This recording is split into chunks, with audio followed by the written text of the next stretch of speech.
प्रधानमंत्री नरेंद्र मोदी ने civil service day पर लोक प्रशासन में उत्कृष्टता के लिए पुरस्कार प्रदान किए। उन्होंने पुरस्कार पाने वाले सभी साथियों और उनकी पूरी टीम को बधाई दी और कहा कि जिन प्रशिक्षुओं ने पुरस्कार प्राप्त किए हैं उन्हें प्रशिक्षण के दौरान अपनी कल्पना के माध्यम से हर सप्ताह अपनी कठिनाइयों का वर्चुअल प्रेजेंटेशन देना चाहिए। 1-1.5 घंटा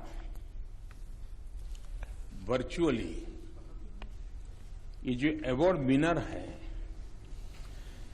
वे अपने ही राज्य से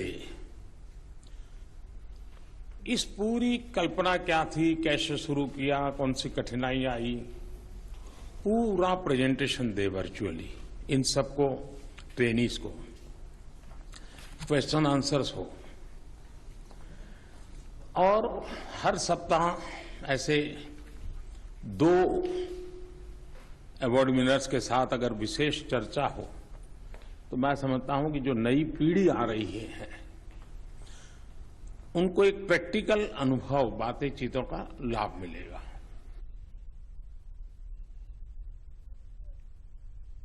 प्रधानमंत्री ने इस अवसर पर कई अहम बातें कही। उन्होंने आगे कहा कि हम एक लोकतांत्रिक व्यवस्था में हैं और हमारे सामने 3 स्पष्ट लक्ष्य होने चाहिए। पहला लक्ष्य यह है कि देश में आम आदमी के जीवन में बदलाव आए।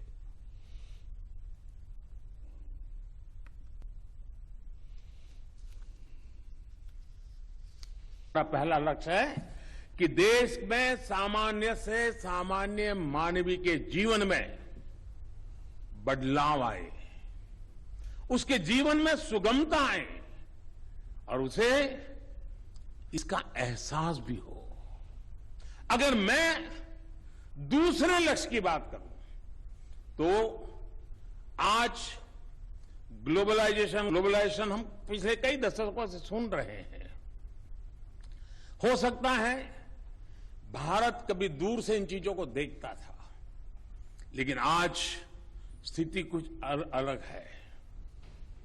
आज भारत का पोजीशनिंग बदल रहा है और ऐसे में हम देश में जो भी करें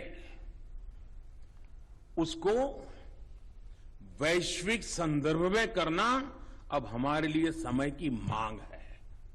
अगर मैं आज तीसरे लक्ष्य की बात करूं जो एक प्रकार से मैं दोहरा रहा हूं, क्योंकि इस बात को मैं लगातार कह रहा हूं, सिविल सर्विस का सबसे बड़ा काम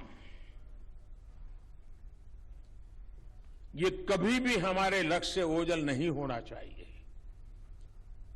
व्यवस्था में हम कहीं पर भी हो, पद पर हम कहीं पर हो, लेकिन हम जिस व्यवस्था से निकले हैं उस व्यवस्था में हमारी वो प्राइम रिस्पॉन्सिबिलिटी है और वो है देश की एकता, देश की अखंडता।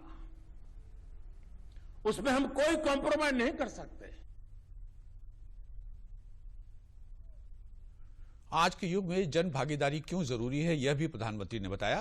प्रधानमंत्री ने कहा कि आज जो भी हमने प्राप्त किया है वो जन भागीदारी के जरिए प्राप्त किया है।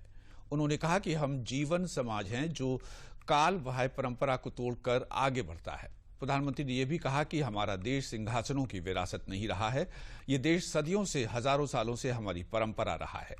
आम आदमी की ताकत से चलने की परंपरा रही है। आज जो भी हमने प्राप्त किया है वो जन भागीदारी की तपस्या का परिणाम है, जनशक्ति की तपस्या का परिणाम है और तब जाकर के देश नई ऊंचाइयों को प्राप्त कर सकता है। पीढ़ी दर पीढ़ी के योगदान से समय की जो भी आवश्यकताएं थी उनको पूरा करते हुए, उन परिवर्तनों को स्वीकार करते हुए, जो काल बाह्य है उसको छोड़ते हुए, हम वो समाज है, में जीवन समाज है जिसने काल बाह्य परंपरा को खुद ने तोड़ फोड़ उठा करके फेंक दिया है। हम आंखें बंद करके उसको पकड़ करके जीने वाले लोग नहीं है। हिंदू एक ऐसा समाज है भारत का कि जो कभी मृत्यु के बाद गंगा के तट पर चंदन की लकड़ी में अगर जलता था शरीर तो उसको लगता था कि मेरा अंतिम कार्य पुण्यता से हुआ। वही व्यक्ति घूमता इलेक्ट्रिक श्मशान गृह तक चला गया, उसको कोई संकोच नहीं आया।